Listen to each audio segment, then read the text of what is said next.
Welcome back to episode 2 of AyyScare Deckcraft's Legends of Runeterra. So I know that this is going to sound super lame, but Tuesday night I had a dream that I was playing Legends of Runeterra. I don't think I've dreamt about playing video games since I was designing maps in Counter-Strike, but let's keep it moving. So I don't remember the exact details, but I remember this. It went huge Puro, nope, tricked ya, and I thought, damn, that sounds like the exact kind of deck that would fit my playstyle. I want to introduce the deck that I came up with. I sat down Wednesday, threw together this deck, played a few games of normal, and I was slaying it. So I decided to go to ranked. The first night I went 16-4, and I was like, there's no way that this deck is this good. So I ran another 20 games last night and went 14-6, for a total of 30 wins to 10 losses, or a 75% win rate. This deck single-handedly brought me from Gold 4 to Platinum 4 over the past few days. Let's hop into the deck itself, and then I'll show you a mix of some gameplay. So this deck does focus on kind of that before 6 mana, and it's a clean divide there of 20 units and 20 spells. The 3 champions, those are all going to be Brahms. We're mainly pushing for those kind of early game Puros to really push this deck.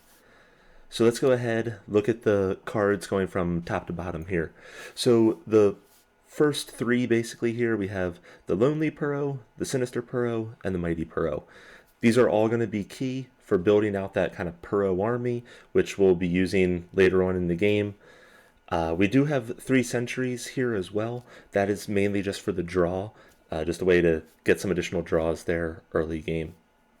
As we work our way down, Puro Snack, just a great way to buff up your Puros.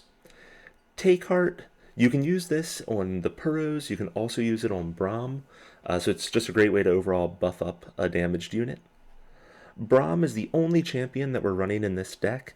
Braum is mainly there to get you more Puros, however, depending on what you are going up against, especially if your early game Puros are dying, it can be beneficial to, instead of going for these Puros, use a lot of the buffs to just push your Braum over the top. You know, if you get a Braum up to 10 plus damage, that can be another situation where you can easily win the game. We then have a Grasp of the Undying. We actually have 3 of those, and 2 of the Withering Wails. These are going to be the 2 cards, really, that are going to guarantee you any kind of healing in the deck. The Withering Wail is going to be great for clearing out an early game push from something like a Spider deck. Grasp of the Undying, you can use it on anything, obviously, but I would recommend trying to save these for those early game heroes that you can have problems with, such as Ezreal's, Teemo's, Ashes, any hero that comes in with kind of 3 or less health. Now we get into kind of the main cards of this deck that kind of make it unique and make it so powerful. So first and foremost, we have these 3 atrocities, and I know seeing 3 of these, you're probably thinking that's too many, you should probably run 2 or 1, but really this deck focuses on this card. What the goal is getting your Braum high, or using Heart of the Fluffed to get a really high level Puro, and then using Atrocity to just end the game. We then have 3 of the card here, which is going to give you additional random Puros, 2 additional Puro Snacks, which again, just a way to buff up your Puros and potentially get some additional like features in there, such as Regeneration, Tough, Elusive, things like that. We then have Battle Fury. Now, Battle Fury can be used, again, to buff up your Braum, or it can be used to buff up any kind of Puro situation. Battle Fury, I've found, has been extremely useful in pushing these games into a very quick manner. Especially if you have kind of a weak early game where you don't get a lot of Puros, it's very easy to get Battle Fury on round 5, including all of your 3 spell mana. So, again, just a quick way to kind of boost your game. The final 2 cards here, so we have the Commander. Now, the Commander is in there as kind of your late game unit. The hope is that if your Pro situation doesn't work out, and maybe your Braum's not working out either, you can drop in one of these that gets the health down halfway on the Nexus, and then hopefully you can use Atrocity on this instead, and end the game.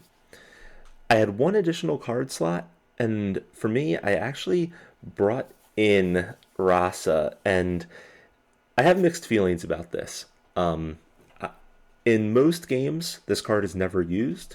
However, I have had probably 2 or 3 games in the 40 that I've run where this card has literally saved me.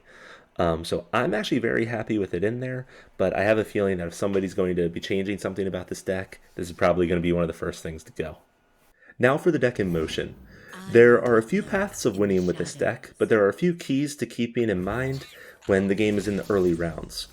The goal of the early rounds is to keep your pros alive, hopefully get them upgraded with a snack or two. Since this deck is running the Sinister Puro, there is a good chance that you can spawn it on round 1 or 2, and the opponent will not be able to block it. Even though this is only 1 or 2 damage, it will help you in the game overall. If you have to take damage in the early rounds, just let it happen. It is more important that you keep your Puros alive. Throw your sentries in for draws, and keep those Puros alive. This deck hits the fan once you reach round 6 or 7. You will hopefully have a Heart of the Fluffed. Get that thing in play, and hit with it. At this point in the game, you are likely only going to have a Fluffed somewhere around 10 to 15 damage, but you only need that one hit. The next round, run Atrocity to go ahead and end the game. That is the main goal of this deck. However, you have some other options for winning. First and foremost, if Atrocity gets blocked or you don't pull that card, you will eventually get a very strong Fluffed, which in combination with all your Puros, you are likely going to have Overwhelm, Elusive, maybe Tough, and Challenger. Any of these combined will likely get you to win the game in one hit. If the Puro situation isn't working out, the goal switches to waiting for either a decked out Braum or a Commander Ledros. Either of these combined with Atrocity can easily be game as well. Now I want to give one big tip for playing this deck. Bait out denies and anything that will stop the Atrocity from working. Obviously, you won't be able to get this to happen all the time, but I would highly recommend holding off using Atrocity until your opponent has low mana, low cards in hand, and/or has already casted a spell on the unit that you plan to use Atrocity on. Late game, you can even get 2 Atrocities in hand and use them at the same turn, which will also bait out many types of denying actions. You can find the deck code for this deck in the video description. If you want to give it a try yourself or edit to your liking, go for it and enjoy.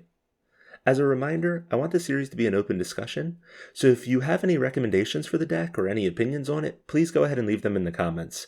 I've had so much fun with this deck, and I would love to hear your thoughts on it, and if you do give it a try, let me know how it worked out for you. With that, till next time, AyyScare out.